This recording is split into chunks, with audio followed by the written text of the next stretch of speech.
Hello guys, good morning. So magluluto tayo ngayon ng isda na ulam natin. Fresh na fresh dahil kahuhuli lang yung kahapon. Libangan kasi ng amo ni Mrs. na mamingwit, kaya binibigyan niya kami pag marami siyang huli. Gusto ni Mrs. ay sarsyado, kaya iluluto ko ito ngayon. Itong pinakamalaki. Di ko nga alam kung saan siya namimingwit ng isda eh. Gusto ko rin sana mamingwit para hindi na kayo bumili ng isda. Buti na lang at nagbibigay siya pag marami siyang nahuhuli. Isa-isa lang sa paglalagay ng isda para hindi bumulsak yung temperature ng mantika. Pangit kasi ang pagkakaprito pagka hindi gano'ng mainit yung mantika. Maliliit lang itong isda pero okay na rin. Kasi malilibre kami sa ulam ngayon. Siya pang matitipid. Pagkatapos kong nagprito, nag-isa na nga ako ng bawang at sibuyas.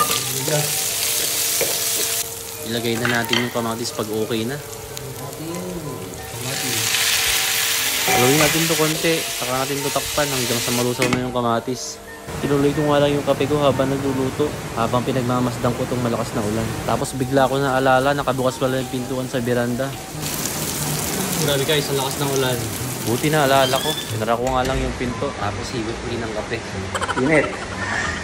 Binalikan ko itong niluluto ko kung pwede na. Dagang ko nga lang ng konting tubig. Ilagay na rin natin yung ating secret ingredient.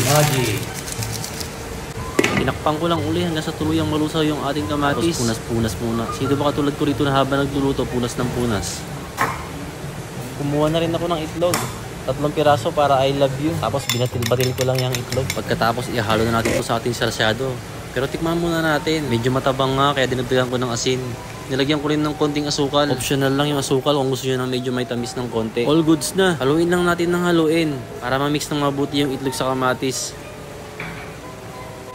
Pag okay na, pwede na natin dito ilagay yung mga prinito nating isda. Pagkatapos, serve na natin to para makakain na tayo. Kaso hindi ko napansin yung oras, sobrang aga pa pala.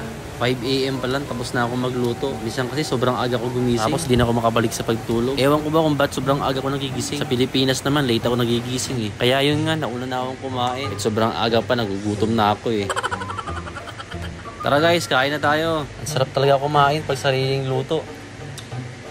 Pagkatapos ko nga kumain, ay hugasan ko na itong mga ginamit ko kanina sa pagluluto. Buhay OFW guys, trabaho mo lahat. Tapos maglilinis na rin ako ng konti. Day off ko kasi ngayon, kaya ako muna anto ko sa lahat ng trabaho. Nakapaglaban na rin ako ng mga damit natin kagabi.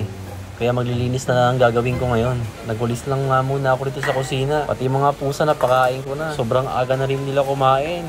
Sumabay na sila sa akin eh. Yan, walis-walis lang sa buong bahay. Pakonsuelo na lang sa amo ko at pinatira kami ng libre dito. Sumuka pa nga yung pusa ako rito. Sobrahan na naman sa kain to. Next time, babawasan ko na yung mga pagkain nyo. Pagkatapos ko nga nagwalis sa buong bahay, ay imamap ko naman yung buong sahig. Ito na rin ang pinaka-exercise ko ngayong umaga. Maganda kasi sa katawan na nakakapa-exercise tayo ng umaga para hindi tayo tatamarin sa buong maghapon. Day off ko pa naman ngayon. At least mamaya makakatulog ako at makakapagpahinga. Tapos na nga rin ako maglinis. Hanggang dito na lang guys. At salamat sa panonood kung nakarating ka sa dulo ng video na to. See you on my next vlog.